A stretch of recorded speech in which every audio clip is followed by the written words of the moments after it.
in a helpless state, begging for the holy name.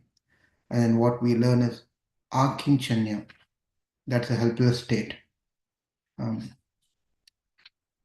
and we'll see what's the next two sections of to conclude this particular chapter. The title of this subsection is How to See Difficulties.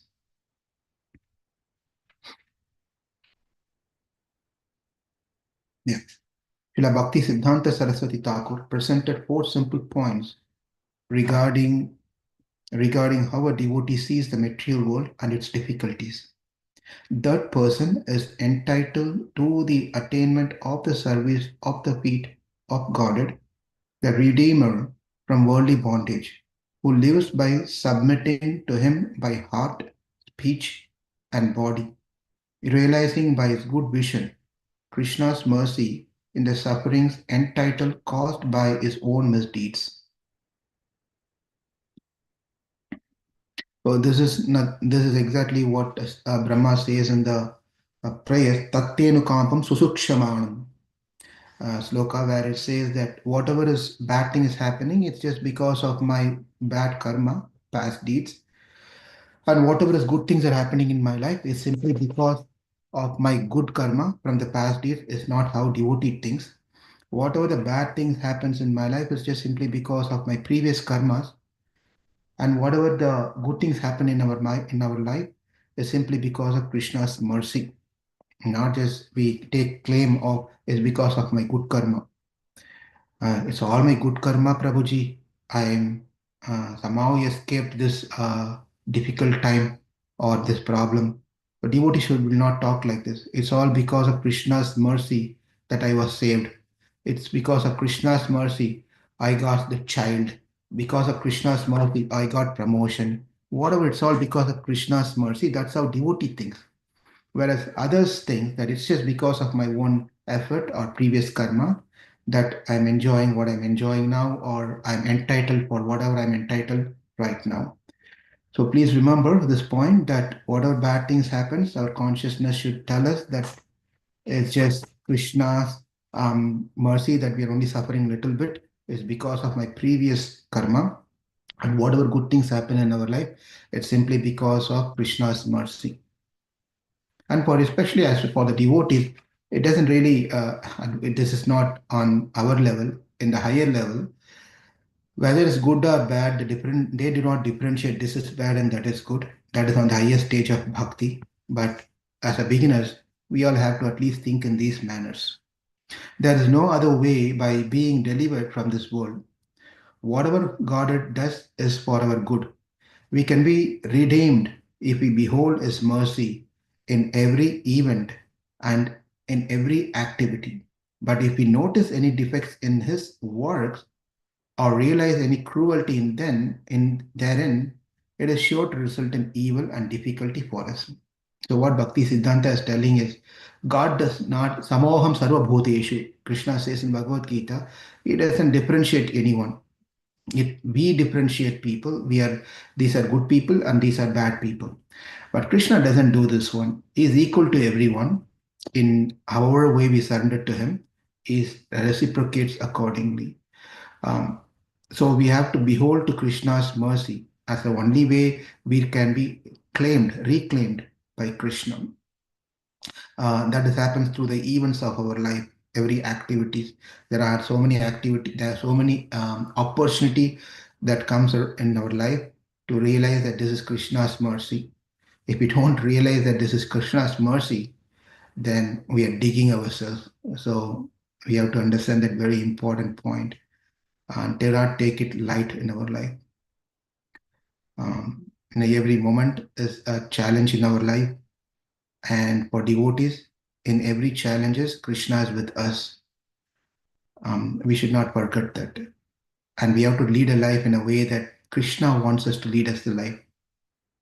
That's the only way that we can please Krishna. Not that I will live however I want, and I simply continue to say it's all Krishna's mercy. We just, His Holiness Romapada Swami Maharaj gives a beautiful analogy which I really like, and it's stuck in me, is where um, he draws these two things, Krishna, Jiva. Can you all see this two see my thing here? There's a two bubble, two circle, and this circle is Krishna, and this circle is Jivatma, Jiva. You see, Krishna has his interest, Krishna has his own interest, and then we have our own interest, right? So as we grow in Krishna consciousness, what should happen is this one mm, on your left, yeah, on your left or right. This circle has to move towards this circle, and believe it or not, this circle also moves proportionately, more than proportionately. That's why we often hear the say that we take one step, Krishna takes 100 steps, right? So we take a step, Krishna also comes closer. We take a step, Krishna also comes closer. As it comes closer, what happens is that you all know this. You must have studied in our school. This happens. This is all not mine, Prabhupada Maharaj explanation of this. You see, as we get closer and closer and closer, this two merges slowly, right? That means our interest is slowly getting aligned with Krishna's interest. You see here, is getting interest with Krishna's interest. What happens eventually? Merging happens, right? One and one, it's all come together. And please do not misunderstand that we become one with Krishna. We are talking here in the context of this is not context of this is the interest, our interest and Krishna's interest should be aligned with our interest should be in line with Krishna's interest. And that's exactly what has been represented here. Not that my Atma becomes merged into Krishna's Atma, we all become one and we are Krishna. That's not the message here. Do not misunderstand this. The interest is different right now. As we grow in Krishna consciousness, it has to come closer and anukulyasya sankalpaha pratikulyasya varjanam. So we have to do things that are favorable in Krishna consciousness and do not do favorable in Krishna consciousness. That means we are getting aligned slowly, slowly, slowly, and we completely become dependent on Krishna because we only live for Krishna. This is the stage that we are all aspiring to do in our Krishna consciousness. If that's not happening as we grow in Krishna consciousness, there's something wrong in our practices. Definitely something wrong in practices, and we need guidance, support for us to get aligned with Krishna's program. Otherwise, we may be chanting for years. We may even get up Mangalarti. We may even do services. We may read books, but our thoughts are different from Krishna's willingness. Then it's going to be a struggle over the period of the time. It may take little more lifetime to become aligned to Krishna's program, or we may be forced to come to Krishna's program, and which is not what we wanted to happen. Right? It's always better that we voluntarily surrender to Krishna rather than forcefully surrendering to Krishna. Because forcefully surrendering is painful, voluntary is pleasing, it's pleasant. But that's where we have to decide where we want, which route to take. Okay, let's continue here. Um, all my difficulty is due to the fact that I happen to be engrossed in activities other than the service of Krishna. This is exactly what is being told in this particular diagram. This is Prabhuji has just mentioned in one small line what I tried to explain in the diagram. All my difficulty is due to the fact that I happen to be engrossed in activities other than the service of Krishna. If taste for the service of Krishna has really increased day by day, then I shall be indeed blessed. The darling son of Sri Nanda, who is a sole object of worship, by means of his attraction, has kept the attracted, those who are actually devotees, so effectively drawn toward himself that they do not experience any other desire. Such service is the only natural function of the soul. So here's another hint has been given. How do we know we are progressing in Krishna consciousness? When we get together, we only talk about Krishna or about devotees of Krishna. Good thing, by the way. No, it's not a Prabhu. I also spoke about devotees of Krishna. It's all bad about the devotee. That should not be the intent of conversation with devotees together when they get together. So when we get together, we talk about Krishna, our experience, And then we speak about good things about the devotees. So those are the things that should be there. If you start talking about unnecessary things, what happens is that that leads into unnecessary conversation.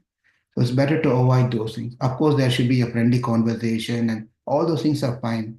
But one should know their limit, especially when it goes beyond that particular line, one has to stop. When it gets to a particular point of crossing that limit, then one should be aware that I'm going beyond my point. Let me change the conversation or move out of this place. Okay. Sometimes, even in the guise of service to Krishna, we engage in activities to promote our own glories. This is also a nice point. We get together, we talk about how much great I am, what all I do in Krishna consciousness, how when do I get up, how many rounds I chant, what all I read, how all I, if it is if it is told if it is told in and personally I never heard anything like this. A devotees coming and glorifying themselves, and we never hear this from any great souls um, for years. But this is something like spitting on your face yourself, glorification of your own glories to others. Sometime in the guise of service to Krishna, we engage in activities to promote our own glories, what all I'm doing and so forth. So that's not good. Unless and until you have been asked to do so, unless and until you're reporting to someone as your mentor, you don't need to tell these things to anyone and everyone to justify your Krishna consciousness program. That's not necessary and needed at all. Bhakti is personal, by the way, but we do have to share if it's been asked to share to increase the inspiration to others and to have accountability. For that matter, we share, but not on our glorification. As a result, Krishna's mercy will appear in the form of difficulty. At that point, a sincere devotee has no choice other than to bow to the soul's natural function and surrender to the Lord. In summary, these sixth and seventh keys, humility leads to namashraya, means we have no shelter other than the holy names and no independent ability of our own.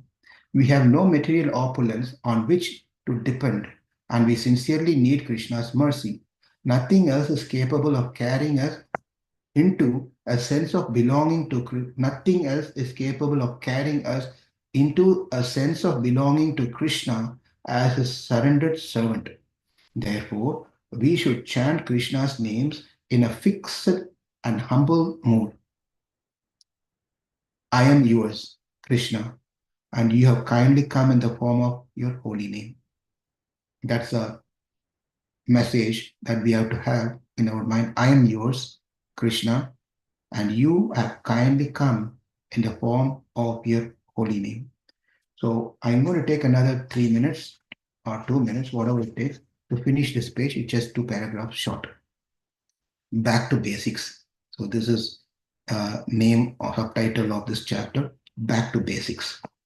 Sometimes it's nice is to keep at reminding about this thing called back to basics. Jaya Advaita Swami Maharaj has given a beautiful seminar on this particular topic called back to basics, because after years of our Krishna consciousness, we become complacent. We forget why we come into Krishna consciousness, and we completely go into a different direction altogether. Sometimes we have to reset the button. This is also a word, it's not my word. This one is Ramapada Swami Maharaj says this one. You have to reset the button, right, in Krishna consciousness to remember ourselves that why did I start Krishna consciousness? How did I start Krishna consciousness? Why I'm practicing what I'm practicing?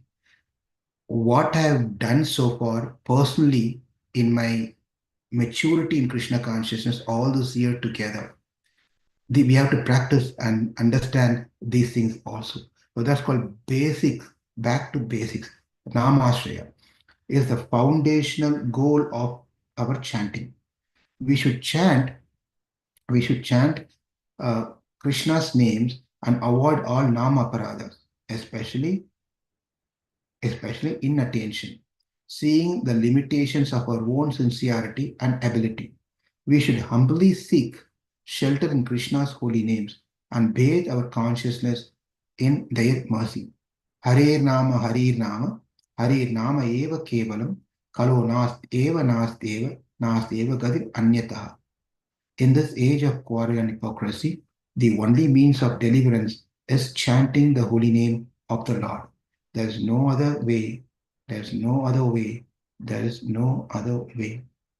Chaitanya Charitamrita, Adi Leela, 17.21.